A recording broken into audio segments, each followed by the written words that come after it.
ஓம் சக்தி தாயே போற்றி. என் தங்க பிள்ளையே, உன் கண்களுக்கு இந்த அம்மா தெரிகின்றேன் என்றால் நிச்சயமாக வாழ்க்கை என்பது என்ன என்பதனை இப்பொழுது நீ புரிந்து கொள்ள வேண்டும். என் குழந்தையே, ஏதோ ஒரு புண்ணியத்தின் அடிப்படையில்தான் தெய்வங்களின் அன்பினை உன்னால் பெற முடியும். நீ இப்பொழுது அதனை பெற்றிருக்கின்றாய். அதனை உணர்ந்து கொள்ள வேண்டும். உன்னுடைய முன்னோர்களுக்கு நன்றி நன்றி என்று சொல்ல வேண்டும். அவர்கள் செய்த புண்ணியத்தால் மட்டும்தான் உனக்கு இத்தனை நன்மைகளும் கிடைத்து கொண்டிருக்கின்றது என் குழந்தையே. ஆனாலும் கூட அது சில சோதனைகளின் அடிப்படையில் மட்டுமே உனக்கு நன்மை வாய்ப்பதாக உனக்கு தோன்றுகின்றது என் தங்க குழந்தையே. தெய்வம் உனக்கு உதவி செய்ய வருவதை நீ சர்வ சாதாரணமாகவெல்லாம் நினைத்து விடாதே. ஏனென்றால் அது மிகப்பெரிய புண்ணியம். அத்தனை சுலபமாக யாருக்கும் தெய்வத்தின் உதவி, தெய்வத்தின் கடைக்கண் பார்வை கிடைத்து விடவே விடாது. அது உனக்கும் தெரியும். உனக்கு கிடைக்கின்ற வாய்ப்பினை நீ சரியாக பயன்படுத்திக்கொள் என் தங்க குழந்தையே. ஏனென்றால் இந்த தாயானவளினுடைய அன்பு எல்லோருக்கும் அவ்வளவு எளிதில் கிடைத்து விடாது. நிச்சயமாக யார் யாருக்கு கிடைக்க வேண்டும் என்று இருக்கிறதோ அவர்களுக்கு மட்டும்தான் கிடைக்கும். தெய்வம் உன்னை தேடி வரும்பொழுது உன் வாழ்க்கையில் ஏதாவது ஒரு மாற்றத்தை உடனடியாக நடத்தி கொடுத்து விட வேண்டும் என் குழந்தையே. இப்படி நினைத்தாலும் கூட உன் அருகில் இருப்பவர்களினுடைய பொறாமையும் போட்டியும் அவர்களினுடைய பார்வையும் அதனால் நீ ஏற்படக்கூடிய பிரச்சனைகளை கருத்தில் கொண்டு நீ அமைதியாகவும் இருந்து கொண்டிருக்கின்றாய் என் குழந்தையே. தெய்வத்தின் நன்மையான அன்பினை உணர்ந்து நீயாக அவசரப்பட்டு ஒரு விஷயத்தை வேண்டும் என்று கேட்டு அதனை உடனடியாக பெற்றுக்கொண்ட பிறகு அதை நினைத்து கண்ணீர் வடித்து விடக்கூடாது என் தங்க குழந்தையே. உனக்கு காவலாக நான் இருக்கின்ற இந்த அம்மா ஒரு விளையாட்டுக்காரன் என் தங்க பிள்ளையே.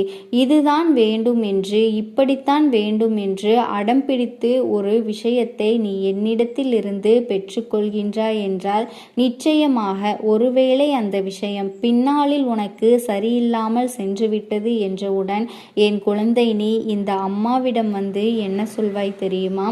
அம்மா, நான் தான் உன்னிடத்தில் கேட்டேன், நான் தான் உன்னின் முன்னால் வந்து கண்ணீர் சிந்தினேன், இதை வேண்டும் என்று அடம் பிடித்தேன். ஆனால் நீயும் எனக்கு உடனடியாக கொடுத்து விட்டாயே. இப்பொழுது எனக்கு அது சரியாக இல்லையே. நான் என்ன செய்ய வேண்டும்? எனக்கு இந்த நேரத்தில் இந்த கஷ்டத்தில் நீ கை கொடுக்காமல் போய்விட்டாயே. இப்படி வேடிக்கை பார்த்து கொண்டிருக்கின்றாயே என்று கண்ணீர் விட்டு அழுவதில் எந்த ஒரு பயனுமே இல்லை. அன்று நான் செய்தது தவறாக இருந்தாலும் அதை உணர்த்தி எனக்கு அதனை வேறு தராமல் இருந்திருக்கலாமே.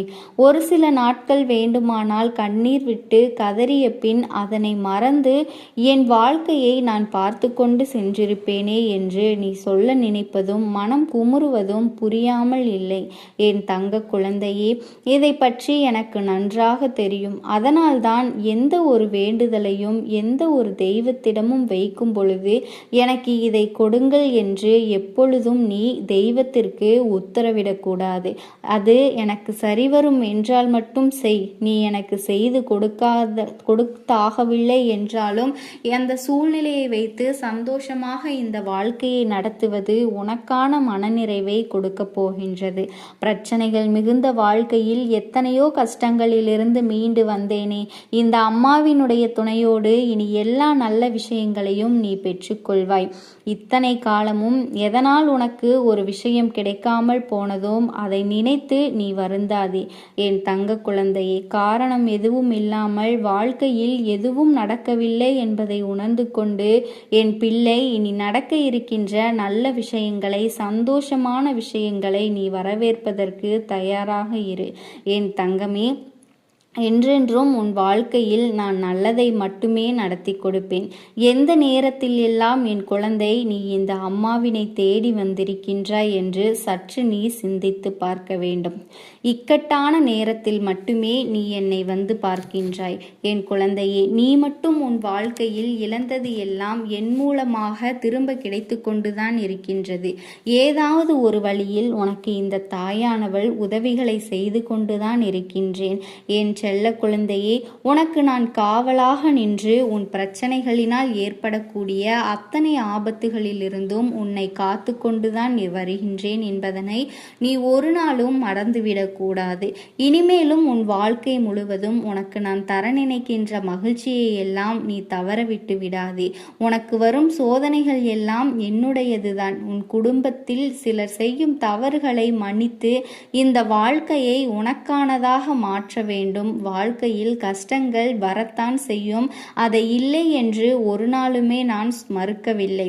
என் குழந்தைக்கு இது இப்படித்தான் நடக்க வேண்டும் என்று விதி இருக்கும் பொழுது இந்த கஷ்டங்களை உன்னால் நிச்சயமாக அதை தாண்டி வர முடியும் என்பதனை நீ மறந்துவிடாதே. இந்த மனவலிமையை உனக்கு நான் கொடுத்திருக்கின்றேன். சில நேரங்களில் அதை மறந்து எவ்வளவு கஷ்டங்கள் என்று உன்னால் அதனை சொல்லிவிடவும் முடியாது. வாய்விட்டு சொல்ல முடியாத அளவிற்கு தான் நான் உனக்கு பிரச்சனைகள் இருந்திருக்கின்றது. ஏனென்றால் என் குழந்தையே, நிச்சயமாக இனிமேல் உன் வாழ்க்கையில் நடக்கின்ற எல்லா நல்ல விஷயங்களையும் நீ தெளிவாக பெற்றுக்கொள்ள வேண்டும். உன் கண்களுக்கு இந்த அம்மா தெரிகின்றேன் என்றால் நிச்சயமாக வாழ்க்கை என்பது என்ன என்பதனை நீ புரிந்து கொள்வாய். கடவுளின் கண் பார்வையினால் என்ன கிடைக்கும், என்ன கிடைக்கப் போகின்றது என்பதனையும் நீ புரிந்து கொள்ள வேண்டும். என் குழந்தையே, ஏதோ ஒரு வகையில் தெய்வங்களின் அன்பினை உன் முன்னோர் செய்த புண்ணியங்களினால் நீ பெற்று கொண்டிருக்கின்றாய். அதனால் உன்னிடம் உள்ள சில குணங்கள் உன்னிடம் உள்ள தெய்வத்திற்கும் பிடித்திருக்கின்றது. உன்னுடைய குணம். என் செல்ல பிள்ளையே, அம்மா நீ என் செல்ல பிள்ளை. தெய்வம் உனக்கு உதவி செய்ய வருவதை நீ சர்வ சாதாரணமாகவெல்லாம் நினைத்து விடாதே. எப்பொழுதுமே நம்பிக்கையோடு இரு. அத்தனை சுலபமாக யாருக்கும் தெய்வத்தின் உதவி கிடைத்து விடாது.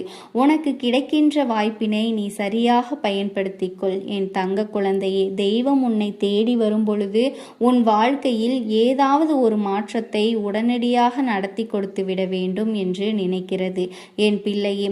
ஆனாலும் உனக்கு அருகில் இருப்பவர்களின் பொறாமையும் பார்வையும் போட்டியும் அதனால் ஏற்படக்கூடிய பிரச்சனைகளை கருத்தில் கொண்டு அமைதியோடு இருந்து கொண்டிருக்கின்றது. தெய்வத்தின் உண்மையான அன்பினை உணர்ந்து நீயாக அவசரப்பட்டு ஒரு விஷயத்தை செய்கின்றாய் என்றால் அதனை வேண்டும் என்று உடனடியாக என் கைகளிலிருந்து பெற்றுக்கொண்ட பிறகு அதை நினைத்து கண்ணீர் வடித்து நீ கொண்டிருக்க கூடாது. என் தங்க குழந்தையே, எந்நாளுமே உனக்கு காவலாக மட்டுமே இருக்கின்ற இந்த அம்மா ஒரு விளையாட்டுக்காரி. என் குழந்தையே, இதுதான் வேண்டும் என்று இப்படித்தான் வேண்டும் என்றும் அடம் பிடித்து ஒரு விஷயத்தை நீ கேட்டாயானால் என்னிடத்திலிருந்து நீ பெற்றுக்கொள்கிறாய் என்றால் ஒருவேளை நீ கேட்ட அந்த ஒரு விஷயம் பின்னாளில் உனக்கு சரியில்லாமல் சென்றுவிட்டது என்றவுடன் என் குழந்தை, நீ இந்த அம்மாவிடம் வந்து என்ன சொல்வாய் தெரியுமா? என் குழந்தையே, நான் தான் உன்னிடத்தில் கேட்டேன் அம்மா, நான் தான் உன்னிடத்தில் கேட்டேன். உனக்கு முன்னால் கண்ணீர் சிந்தினேன் என்று நீ அதே விஷயத்தை என்னிடம் சொல்லக்கூடாது. என் பிள்ளையே, எல்லா விஷயங்களையும் எதிர்கொண்டு தோல்விகளை கடந்த பின் தான் வெற்றியை பெற முடியும் என்று நான் நினைக்கின்றேன். அதன்படிதான் உன் வாழ்க்கையில் எல்லா விஷயங்களையும் நான் உனக்கு நடத்தி கொண்டிருக்கின்றேன் என்பதனை நீ நடந்துவிடாதே. உன் வாழ்க்கையில் எல்லா விஷயங்களும் நடக்கும் என்பதனை புரிந்து கொள். நல்லதாக நடக்கும் என்பதனை புரிந்து கொள். வாழ்க்கையை பற்றிய தெளிவு உனக்கு நிச்சயமாக இருந்துவிட்டால் நடப்பது எதுவுமே உனக்கு கடினமாக தோன்றாது. என் குழந்தையே, இன்னமும் எத்தனை பிரச்சனைகள் வந்தாலுமே, எத்தனை சோதனைகள் வந்தாலுமே என்னால் சமாளிக்க முடியும் என்ற நம்பிக்கையோடு நீ நின்று கொண்டிருப்பாய். இதற்கு மேலும் இந்த வாழ்க்கை உன்னை காயப்படுத்த நினைத்தால் அது உன்னால் அன்றி வேறு யாராலும் கிடையாது என்பதனை நீ தெரிந்து கொள். உன்னுடைய துயரத்திற்கு நீயே காரணமாக இருக்கிறாய். உன் மனது கஷ்டத்தை ஏற்க தயாராகிவிட்டால் அது உன்னை எளிதாக வந்து சேர்ந்துவிடும். நல்லதை பற்றி நினைத்து கொண்டிருப்பாய், ஆனால் நிச்சயமாக என் குலத்திற்கு நல்லது மட்டுமே நிச்சயமாக நடக்கும். கஷ்டங்களை எண்ணி வேதனைப்படாமல் வருகின்ற சந்தோஷத்தை எண்ணிப்பார். ஏனென்றால் மகிழ்ச்சியோடு இனி நீ வாழப்போகின்றாய். என்றும் உனக்கானதை உன்னை தேடி வரச் செய்ய வேண்டியது இந்த தாயானவளினுடைய பொறுப்பாகும். அம்மா ஒரு நாளும் தன்னுடைய கடமையிலிருந்து விலகிவிட மாட்டேன் என்பதனை நீ மறந்து விடாதே.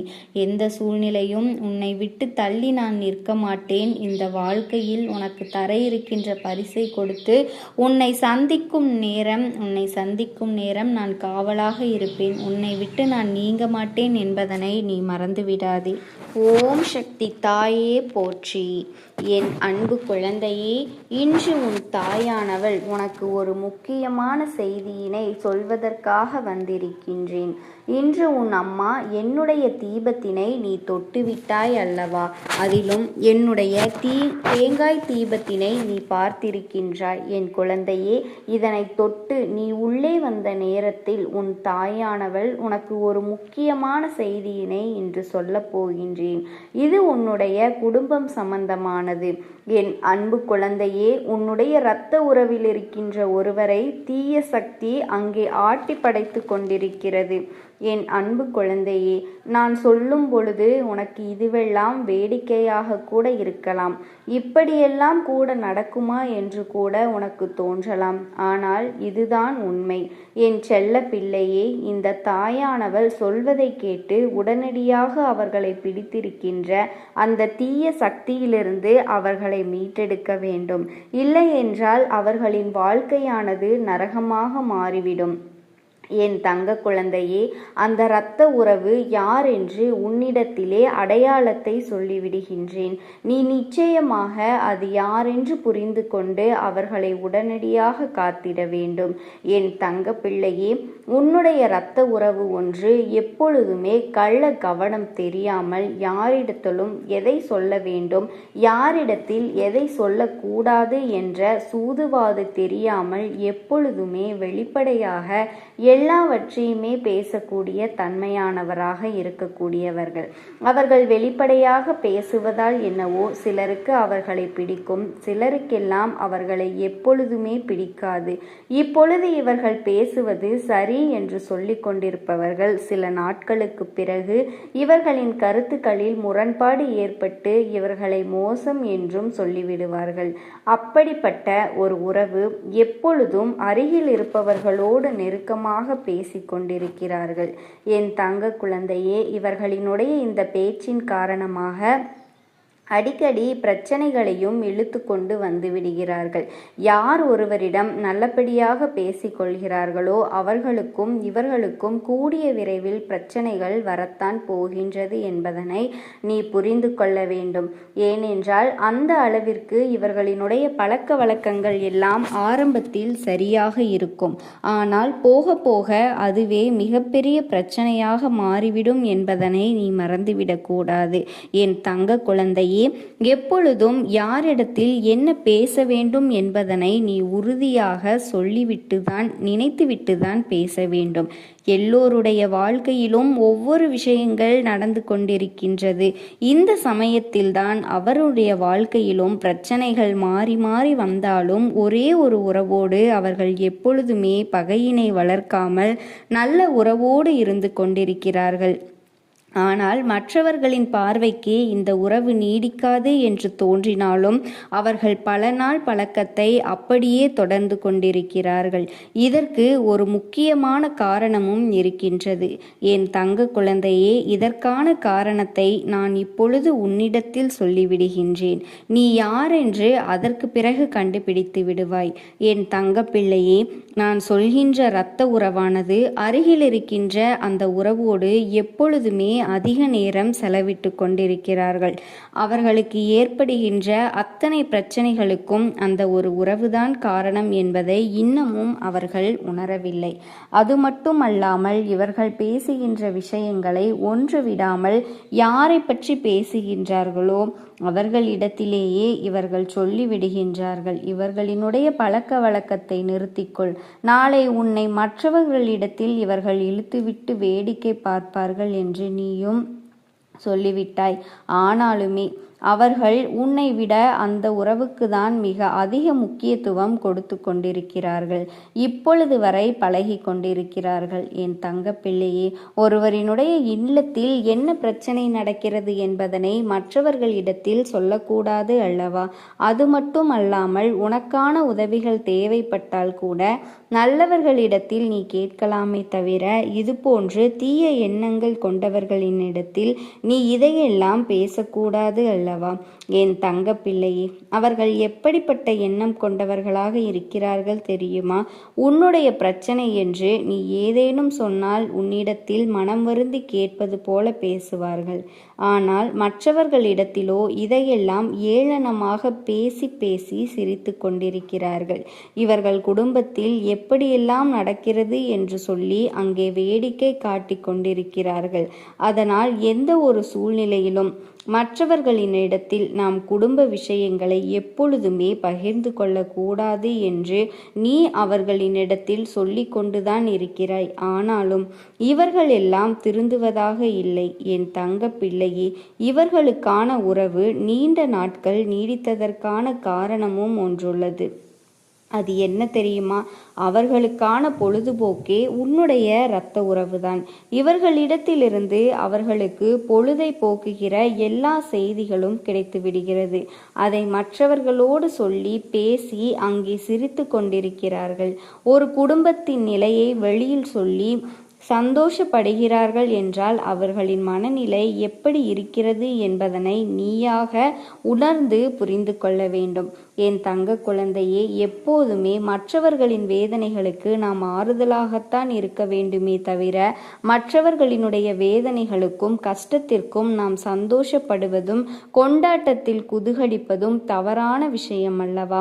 என் செல்ல பிள்ளையே, இப்பொழுதாவது இந்த அம்மா சொன்ன அந்த தீய சக்தி யாரென்று நீ தெரிந்து கொண்டாயா?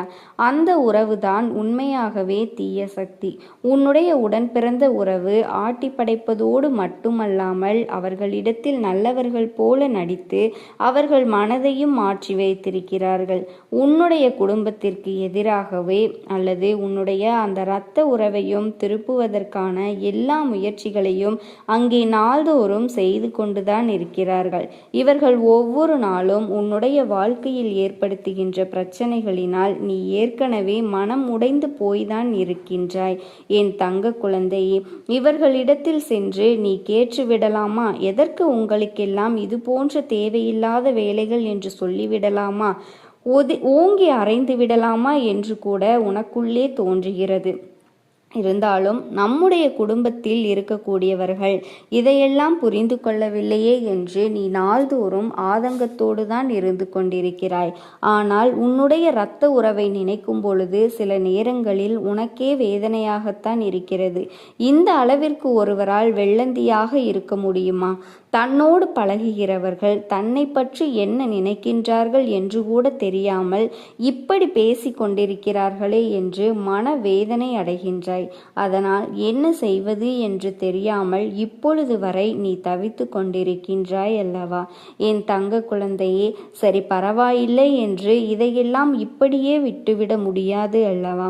நம்முடைய குடும்பத்தின் பெயரை வெளியில் அசிங்கப்படுத்தி விடுகிறார்களே, மற்றவர்கள் முன்னிலையில் கேவலப்படுத்தி விடுகிறார்களே என்ற கோபமும், அதே கோபத்தினால் நீ அவர்களுக்கு எதையாவது காயத்தினை ஏற்படுத்தி அவர்களுக்கு விடுவாயோ என்ற பயமும் உனக்குள் இருந்து கொண்டுதான் இருக்கிறது. நீ என்னிடத்தில் எந்த விஷயத்தை பற்றியெல்லாம் வேண்டுதலாக சொல்லும் பொழுது உன் அம்மா உன்னிடத்தில் சொன்ன விஷயங்கள் உனக்கு நினைவிருக்கிறது அல்லவா?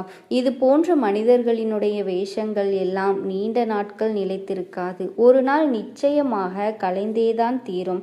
அடுத்தவர்கள் குடும்பத்தில் கலகம் ஊட்டுவதும் அடுத்தவர்கள் வாழ்க்கையில் பிரச்சனைகளை ஏற்படுத்துவதும் இவர்களின் முதலாவது வேலையாக வைத்திருக்கிறார்கள். அப்படியானால் இவர்களால் அடுத்தவர்களின் வாழ்க்கையில் எந்த ஒரு நல்ல விஷயங்களையும் ஒரு பொழுதுமே செய்ய முடியாது. என் தங்க குழந்தையே, இன்று இல்லை என்றாலும் இன்னொரு நாள் இவர்கள் நிச்சயமாக மாட்டிக்கொள்ளதான் போகிறார்கள். தன்னுடைய பேச்சினாலேயே இவர்கள் மற்றவர்கள்